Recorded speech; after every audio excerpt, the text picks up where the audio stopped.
सभी दोस्तों को मेरा क्रांतिकारी राम राम। दोस्तों, मुश्किलों से भाग जाना आसान होता है, मुश्किलों से भाग जाना आसान होता है।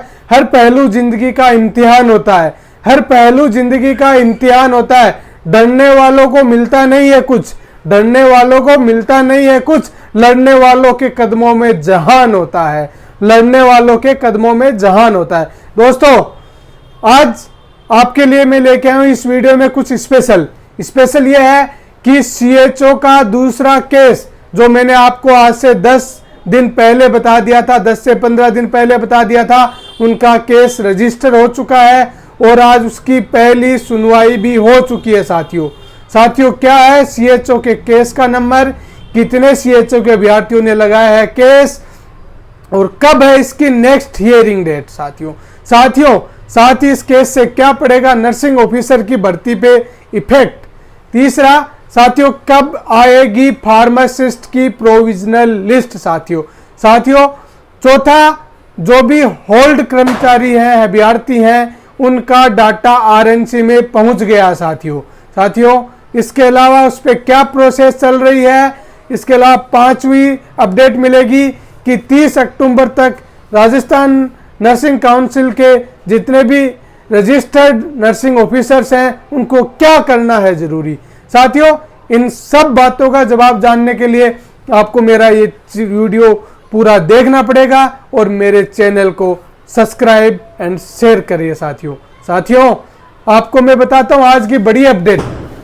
आज सीएचओ की ओर से 324 सीएचओ ने मिलकर एक केस लगाया है जिसमें बबीता मीना और अन्य 223 पेटिशनर्स के द्वारा केस लगाया गया है, जिसकी सुनवाई न्यायाधीश सुदेश बंसल की एकल पीठ में हुई है। साथियों इनके अधिवक्ता है अरविंद कुमार शर्मा और आनंद कुमार शर्मा और ये सुनवाई आज हुई है। साथियों और इसमें क्या क्या सरकार को सुदेश बंसल जी की जो न्यायाधीश न्यायपालिका है, न्यायपीठ है, उन्होंने सरकार को नोटिस जारी किया। साथियों नोटिस मतलब वैसे नोटिस नहीं जारी किया है, लेकिन उनको बोला है कुछ, तो क्या बोला है वो अभी आपको मैं पूरा बताऊंगा। साथ ही इसकी अगली सुनवाई होगी 28 नवंबर को। कब होगी? 28 नवंबर को। साथियों अगली सुनवाई होने वाली है 28 नवंबर को। सीएचओ के लिए आ सकती है बड़ी खुशखबरी। कब? वो 28 नवंबर को। साथियों इस केस का फाइल नंबर है 48559/2023 मतलब 48559/2023। रजिस्ट्रेशन नंबर है केस का 17471/2023। साथियों इस केस को फिल किया गया था बबीता मीणा और 324 के द्वारा 16/10/2023 को ये एप्लीकेशन लगाई गई थी इनके द्वारा और ये 19/10/2023 को इनका केस रजिस्टर्ड हुआ था। साथियों जो फर्स्ट हियरिंग की डेट है वो आज है 30 अक्टूबर 2023 को इनकी फर्स्ट हियरिंग की हुई है। साथियों इस फर्स्ट हियरिंग में उनको जो न्यायाधीश के द्वारा बोला गया है कि सरकार को बोला कि 28 नवंबर को आपको टाइम दिया गया है। 28 नवंबर को सरकार को बताना है कि यदि इनको सीएचओ को आपने डीवी लिस्ट में शामिल किया था तो फिर आपने इनको आगे बोनस क्यों नहीं दिया। यदि ये बोनस के हकदार हैं तो ये हकदार है तो इनको बोनस क्यों नहीं मिला है। साथियों साथ ही उन्होंने सरकार को ये भी बताने की कोशिश की है कि आपने बाकी जितने भी जिन भी अभ्यर्थियों ने कोविड में काम किया था उनका आपका रूल है कि उनको बोनस अंक मिलना चाहिए और जो आपकी सरकार पहले दे रही थी, जिन्होंने इनको डीवी लिस्ट में भी शामिल किया था, फिर अचानक से आपका दिमाग कहां घूम गया। आप इन एलिजिबल कैंडिडेट्स के जो भी सीएचओ के भाई हैं उनके साथ आप धोखा क्यों कर रहे हो, आप उनका साथ ऐसा क्यों कर रहे हो, अन्याय नहीं होना चाहिए। इसके रिगार्डिंग सुनवाई होगी 28 नवंबर को। साथियों तो यह सीएचओ के लिए एक हो सकती है बड़ी खुशखबरी। सीएचओ के कौन से अभ्यर्थी?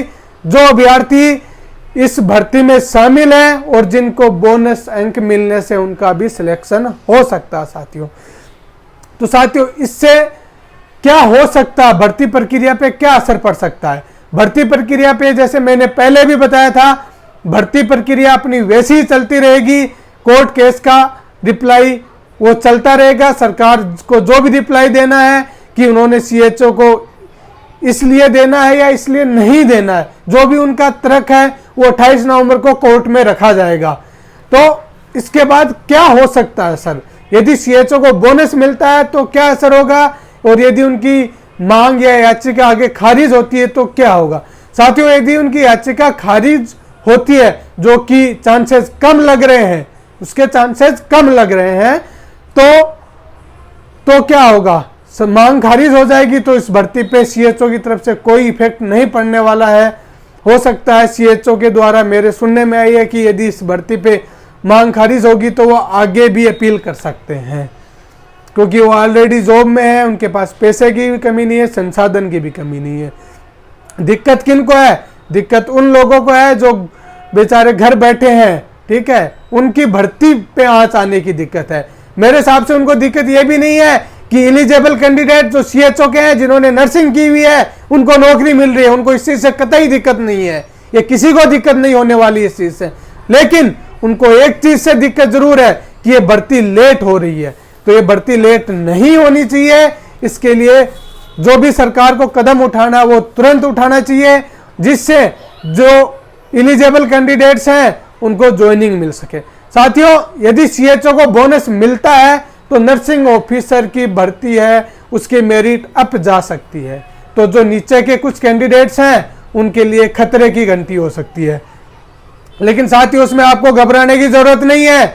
आपके नेताओं को आपको जगाना है और उनको बोलना है कि आप पदों की संख्या बढ़ाओ, या फिर आप भी वो सारा ले सकते हो जो बहुत सारे इस कानून ने हमें दिए हैं कि हमें प्रोविजनल लिस्ट में आपने शामिल कर लिया था, तो आप राजस्थान में और भी बहुत रिक्त वैकेंसियां हैं, रिक्त जगह हैं, तो सीएचओ भाइयों को यदि आप ज्वाइनिंग दे रहे हो तो उनके बराबर आप सीटें बढ़ाई जाए।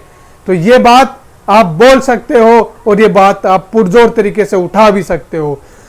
तो जो भी कैंडिडेट नीचे की है उनको डरने की जरूरत कतई नहीं है, क्योंकि सबके पास अपनी बात रखने का अधिकार है और अपने हक की लड़ाई लड़ने का अधिकार है।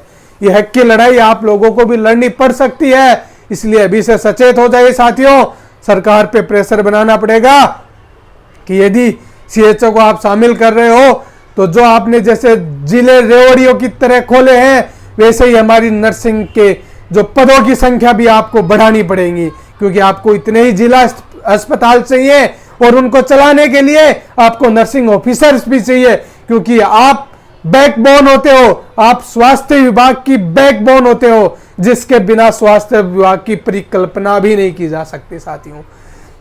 साथियों, इसके अलावा जो दूसरी बात है, होल्ड के जितने भी अभ्यर्थी थे तो उनकी फाइलें आरएनसी में पहुंच चुकी हैं, और आज मेरे जो पुराने दोस्त हैं आरएनसी में और वहाँ पे जो रजिस्ट्रार है वहाँ पे मेरी बात हुई है, तो उन्होंने बोला कि हम ये प्रक्रिया मैक्सिमम 10 दिन के अंदर निपटा देंगे।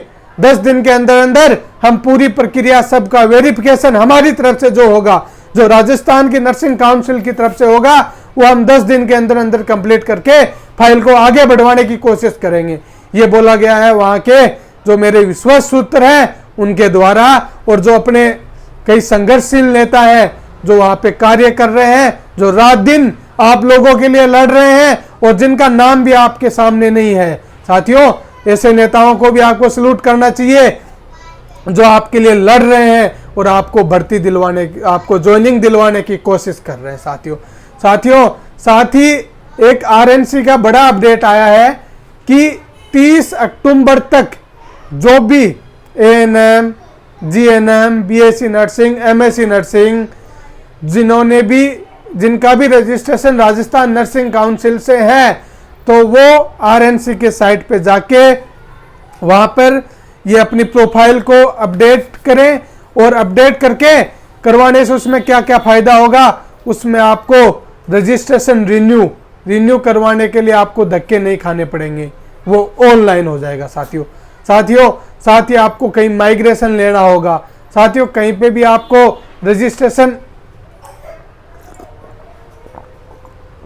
ट्रांसफर करवाना होगा तो वो भी ऑनलाइन हो जाएगा, क्योंकि बहुत से साथी जो दिल्ली में जॉब करते हैं या इनकी और कहीं जॉब लग जाती है तो वहां का रजिस्ट्रेशन मांगा जाता है। तो आपको उसका जो भी काम होगा रजिस्ट्रेशन का वो ऑनलाइन हो जाएगा साथियों। इसके अलावा जो फार्मासिस्ट की भर्ती है, तो फार्मासिस्ट भर्तियों का भाइयों का क्या चल रहा है साथियों। मेरे फार्मासिस्ट काउंसिल में भी कुछ सूत्रों से बात हुई है, तो वहां पे अभी काम आपका 10 से 15% ही कंप्लीट हुआ है साथियों। वो टाइम टेकिंग काम है और वो टाइम ले रहे हैं, उनमें टाइम लग भी रहा है साथियों। तो आप लोगों को फार्मासिस्ट के मेरे भर्ती के जितने भी साथी हैं साथियों, आप दबाव बनाइए सरकार पे और अपनी इस प्रक्रिया को आगे बढ़ाइए साथियों।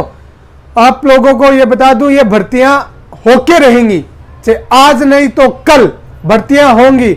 सरकार बदल सकती है, सरकार दूसरी भी आ सकती है, ये भी रिपीट हो सकती है, लेकिन ये भर्तियां जरूर होंगी। बस ये जो टाइम निकल रहा है, ये टाइम हमारा व्यर्थ हो रहा है, हमारे जीवन का अमूल्य टाइम अभी जो निकला जा रहा है साथियों। तो साथियों, आप लोगों को बिल्कुल भी घबराने की जरूरत नहीं है, ये भर्ती हम पूरी करवा के रहेंगे। और साथ ही जैसे मैंने नेता जगाओ अभियान चला रखा है प्लान बी के तहत, वो प्लान आप कंटिन्यू रखिए साथियों। इन्हीं बातों के साथ मैं आपको मेरा क्रांतिकारी राम राम करता हूं। नमस्कार, जय हिंद।